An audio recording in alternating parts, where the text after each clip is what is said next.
Guys, எல்லாருக்கும் வணக்கம். நம்ம இப்போ எங்கே இருக்குதுன்னு பார்த்தா சந்தனூர் கிராமத்தில் அண்ணன் ராமசாமி அவரோட தோட்டத்தில் தக்காளி தோட்டத்தில் இருக்கோம். அவர் பார்த்தீங்கன்னா நம்மளது ஸ்டார்டிங் ஒரு தக்காளி நெட்டதுக்கப்புறம் ஒரு நம்ம 0-40-40 அது கீழே ட்ரின்ச்சிங் கொடுத்துருந்தாரு. அதுக்கப்புறம் மேலே ஸ்ப்ரேயிங்க்கு ஒன் டைம் குவாஜி கொடுத்துருந்தோம்.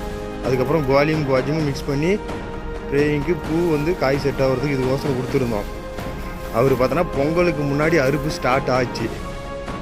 அதுக்கு முன்னாடி நம்ம குவாலியும் கொடுத்தோம். அதுக்கப்புறம் இன்ன வரைக்கும் பார்த்திங்கன்னா ஒரு ஸ்ப்ரேயிங்கே ஆகலை, அறுப்பே முடிய போகுது.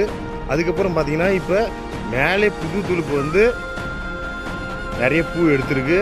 அவர் பார்த்திங்கன்னா இப்போ நான் இது வரைக்கும் இந்த மாதிரி பார்த்ததில்ல, எனக்கு ஓரளவுக்கு திருப்தியாக இருக்குது அப்படின்னு சொல்லியிருக்காரு. இப்போ அவரோட நம்ம கருத்தை நம்ம கேட்கலாம். மாதம் ஆக போகுது, ஆனால் இன்னும் அவர் ஸ்ப்ரே பண்ணல, வேறு எதுவும் இருக்கா? முன்ன வருஷத்தை விட இந்த வருஷம் நல்லா துளுப்பு இருக்குது, நோய் ஒன்றும் அதிகமாக இல்லை சார், நல்லா இருக்குது. மருந்தும் ஒரு 5 மருந்து 6 மருந்து தான் சார் அடிச்சிருக்கோம் ஸ்டார்டிங்லேருந்து சார் அப்பப்போ சொல்லியிருந்தார் இது பண்ணுங்கன்னு. துளுப்பும் நல்லா இருக்குது சார், மறுபடியும் நல்லா இருந்தது. காப்பு நல்லா சைஸும் நல்லா இருக்குது, காப்பு நல்லா இருக்குது வந்தது சார்.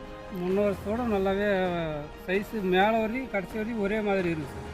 இவர் தோட்டத்துக்கு என்னென்னா இன்ன வரைக்குமே பார்த்தீங்கன்னா காய்ப்புழு தக்காளியில் உழவே இல்லை. அதுதான் இப்போ ஸ்டார்டிங்லேருந்து ஒரு அறுப்பு ஸ்டார்ட் ஆகிலேருந்து இது வரைக்குமே காய்ப்புழு உழல. இப்போயும் தோட்டம் முடியிற கண்டிஷன். இப்பயும் பார்த்தோன்னா ஒவ்வொரு செடிக்கு எல்லாருமே பார்த்தோன்னா ஒரு 20-30-40 காய் வரைக்கும் எல்லாமே இருக்குது. இப்போ மேலே இருக்கிற அந்த ஃப்ளவருக்கு மட்டும் இப்போ ஸ்ப்ரே பண்ண போகிறார். குவாலியும் ஸ்ப்ரே பண்ண போகிறார் நாளைக்கு. இன்ன வரைக்கும் இந்த செடிங்களில் பார்த்தோன்னா வைரஸ் அட்டாக் ஆகலை. அவரோட கருத்து என்னென்னா, நம்ம அது பண்ணது வரைக்கும் இது வரைக்கும் வைரஸ் அட்டாக் ஆகலை சார். இத்தனை முறை நான் எத்தனையோ முறை பண்ணேன், ஆனால் இன்ன வரைக்கும் வைரஸ் அட்டாக் ஆகிரும் சீக்கிரம், கருகள் சீக்கிரம் வந்துடும். உங்களுக்கு எப்படின்னா இருக்குது, எவ்வளோ தக்காளி அறுத்துருப்பீங்க? தக்காளியெல்லாம் இது வரைக்கும் ஒரு 300 பாக்ஸ் அறுத்துருக்கோம் சார். ஒரு வாரத்துக்கு 2 பேட்ச் அறுத்தா கூட ஒரு 40-45 வரைக்கும் வந்தது. நல்லா இருக்குது சார். சைஸ் போன உடனே வியாபாரிங்க விரும்பி இது கேட்குறாங்க, எப்போ மறுபடியும் வருவீங்கன்னு கேட்குறாங்க. அந்த அளவுக்கு பார்த்தீங்கன்னா ஷைனிங்கோட காயோட ஷைனிங் பார்த்தீங்கன்னா உங்களுக்கு நல்ல குவாலிட்டியாக இருக்குது. 1 கிலோ கூட பொடின்னு கழிச்சதில்லை சார். அவரோட கருத்து என்னென்னா, இது வரைக்குமே அவர் தக்காளி போட்டது வரைக்கும் இன்றைக்கி ஸ்டார்டிங் அறுப்புலேருந்து இன்றைக்கி அறுத்து பாக்ஸில் கொண்டு போயிட்டு வியாபாரிக்கிட்ட கொடுத்த வரைக்குமே பொடி தக்காளின்னு கழிப்பாங்க. அது இன்ன வரைக்குமே கழிக்கலையாம். அதுக்கப்புறம் பார்த்தோன்னா அவரோட ஒரே ஒரு என்னென்னா, செடி பூரா வெயிட் தாங்காமல் கீழே விழுந்து போச்சு அப்படின்னு சொல்கிறாரு.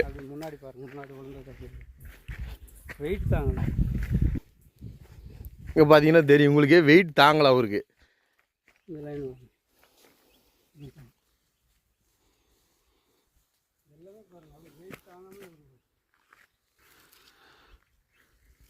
சாதாரணமாக ஒரு கொத்துக்கு 5 காய் 6 காய் 3 காய் 4 காய் குறைஞ்சபட்சம் ஒரு கொத்துக்கு பார்த்தீங்கன்னா நல்ல சைஸ் இருக்குது மேலே.